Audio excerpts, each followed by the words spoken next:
Hey Bookaholics, and welcome back to another video. Today I am bringing you some standalone reviews.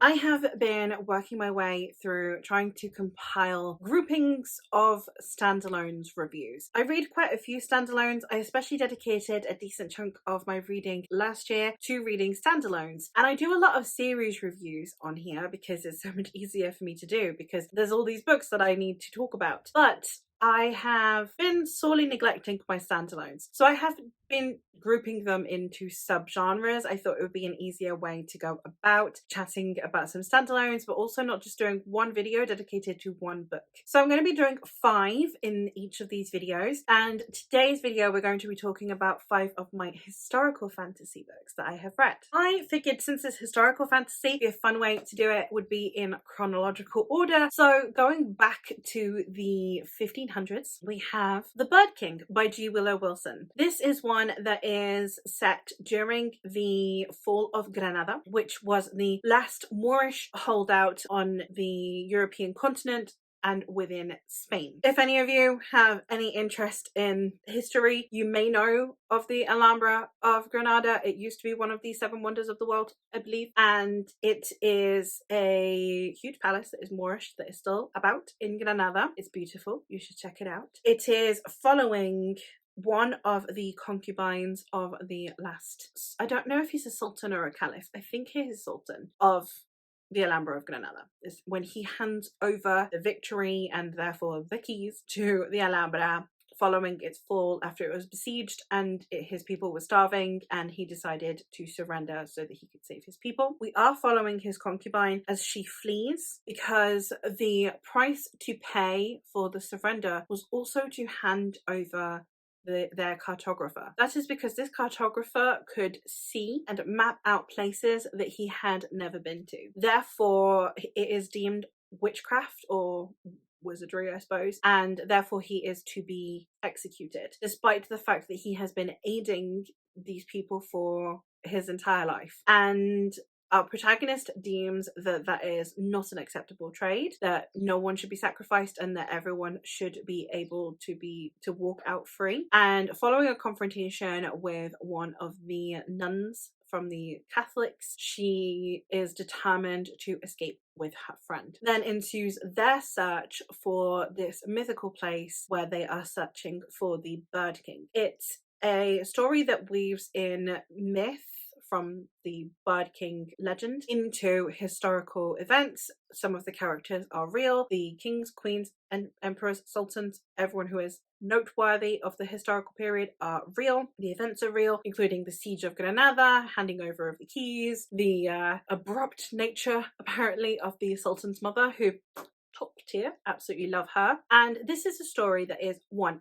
absolutely beautifully written. It is a stunning story. I loved it so much. It definitely is one that is more for the whimsical fantasy fans. It's definitely not one that I would recommend necessarily if you are used to epic fantasy or hard fantasy. If you're a mythology fan, if you like the Winter Night series, or if you like The Wolf and the Whale, those kinds of the more ethereal type of mythology retellings, then you may enjoy this one. I think that G. Willow Wilson did a really good job of capturing both the essence of the Spanish side and of the Moorish side. However, it does vilify the Catholics, so if you are Catholic, know that going in, that you are not the good guys in the story. It doesn't necessarily glorify the Moors either. It's not, these are the good guys and these are the bad guys. It's, well, religious wars tend to not go very well. I really liked the hope that our protagonist had, the sheer belief that she had in both her friend, who she believed could actually draw the map of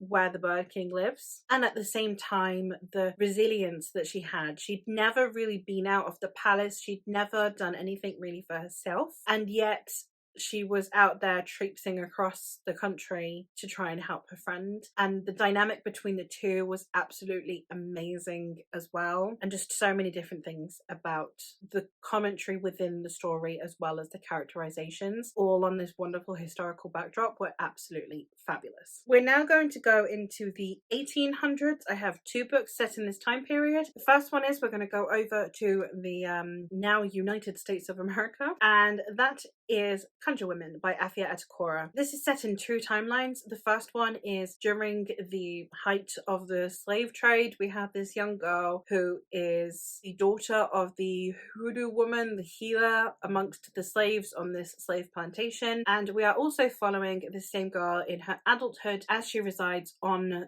the same plantation after their liberation from the north. This is following a girl who is training to be like her mother. She is training to be a healer and to help the people around her. However, she is also very good friends with the daughter of the house, who is obviously a white woman and daughter of a slave owner, while this protagonist is a slave. So it also tackles that dichotomy of friendship that happens during this time. And then we also have the later time period in which this girl is now the healer herself, and how she is tasked with taking care of the pregnant women, of the elderly, the ill, the children, and all of the pressure and expectations that comes with that. And it was tackled in such a fascinating way to me, because I just think that the discussions around the society that she's in and the tackling of this time period were done so well, because it discussed the idea of northern liberation from the perspective of actual slaves. It had all of these layers and nuance that come with slavery as well, which I also thought were just tackled in such an intricate way. And I have so much time for this because it's not one that's talked about enough. I feel like in Halloween everyone does all of these witchy vibes recommendations, and this one never gets talked about. And the witchy vibes in here are really strong. All of that healing herb, nature-based magic is absolutely beautiful in here. The writing style is amazing. The interpersonal relationships between the mother and the daughter, the friendship between our protagonist and the daughter of the house, and then later on her interactions with the people around her as well. It's just such an incredible story that I think more people should try. Staying in the 1800s, however, we also have Jonathan Strange and Mr. Norrell, which is set in England during this time, and it is slightly earlier. Actually, this probably should have gone first, because this is during the reign of George III, and we have two mages who are up against each other in a rivalry, and it is how they come into power and the different types of magic that they have, the type of rivalry that happens between them, their rises and falls within social and political grace, and also commentary on the society of the time. This one includes things like war, discussions around war, the prevalence of and use of magic within war. We also discuss colonialism. I don't think that it's handled the best, not gonna lie. It does have some very intricate discussions in here around the social climate at the time, and the time period in which it is set is actually incredibly prevalent in the narrative. We also have the almost the fragility of male ego, where you have someone who is younger and equally good at what you are good at, and how that can be emasculating, and how that can be seen as a competition, as a rivalry, instead of actually embracing one another's abilities and learning from one another. It becomes a contest, which I like. It kind of has the Prestige vibes to it, but in a even further back historical setting. And for the most part, I just think that this is one that potentially could be better. It's a little bit overlong. It is trying very hard to be a classic. This reads like a classic. It very much is as though it were written in a contemporary way, except that we have the fantasy element. It did what it set out to do really well. Again, it does have fantastic classic vibes. If you like classics, then you would like this, even if you don't normally read fantasy, I think. But it does also therefore constrain itself to sounding like it's from that time period, and therefore fails to actually tackle and discuss actual issues that with hindsight we're like, wow, that was a thing that we used to do. It doesn't tackle them very much because they wouldn't have tackled it during that time period. So it's deliberate, I think, I hope, but I do wish that this book had more discussion. That being said, you can love it or hate it. It's a very well crafted book. A lot of work has gone into writing this book. I just don't know who I would recommend it to apart from literally fans of classics. And either late 1800s or early 1900s, we have the beginning of the suffragette movement. However, in this story, they come directly to a head with the witches movement, and that is The Once and Future Witches by Alex E. Harrow. This is the story of three sisters who are kind of symbolic. They are maiden, mother, crone in different positions in their lives and therefore have different focuses. However, when women's rights starts to become a prevalent issue, their witchy ties and witchy ancestry come back to the forefront and how they might contribute to women's suffrage and women's rights. It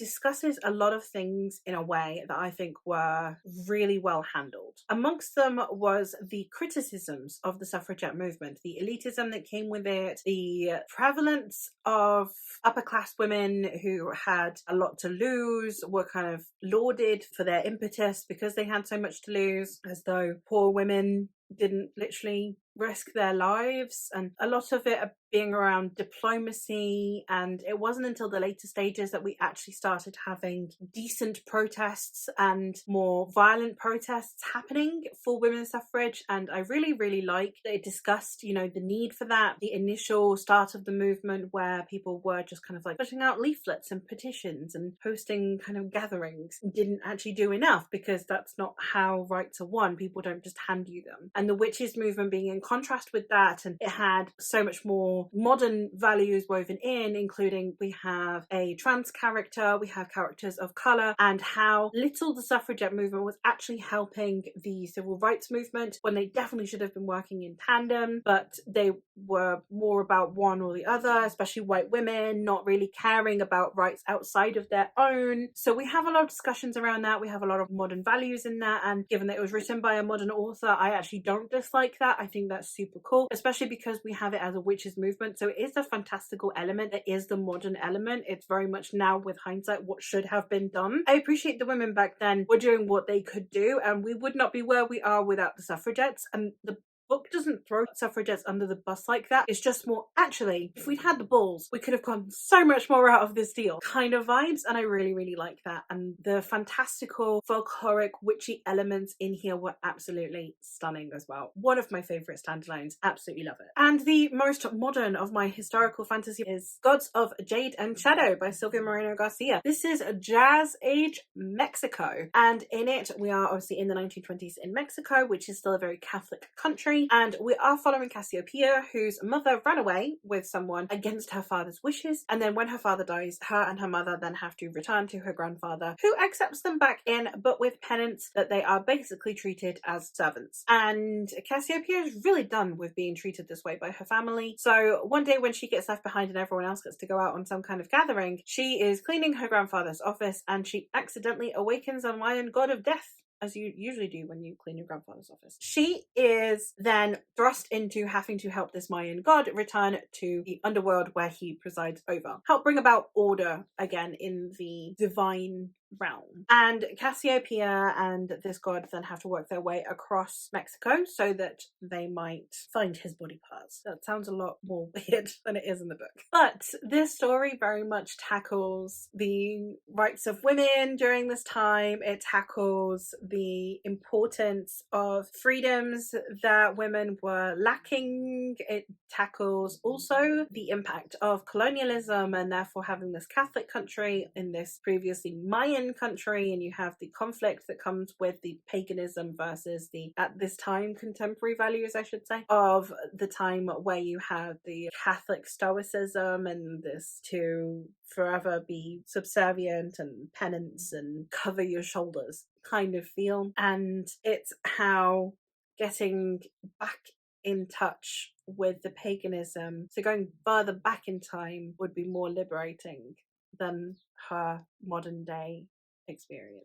And I really loved the way this story evolved. It's my favorite Silvia Moreno Garcia book I've read so far. It's definitely a great one for fans of the Winter Night series, again, because you have this mythology, this paganism versus Christianity. You have this deity who is dark and brooding, but somehow still this girl manages to win them over, and they collaborate together, and they can't do it without one another. And it's just one of those stories. My favorite take on deities, I suppose. So I really loved this story, and I think that it's not one of those that's underhyped, but if it's one that you've been unsure about picking up, or if it's one that you don't know will be for you, if you're a mythology fan, and as I said, if you like the Winter Night trilogy, if you like the Daevabad trilogy, if you like any of the ones that have that slight romantic undertone to them, then I would highly recommend checking this one out. But there you have it. Those are 5 historical fantasy standalones that I have reviewed for you. Let me know what some of your favourite standalone historical fantasies are down in the comments down below, and I will hopefully catch you in another one soon.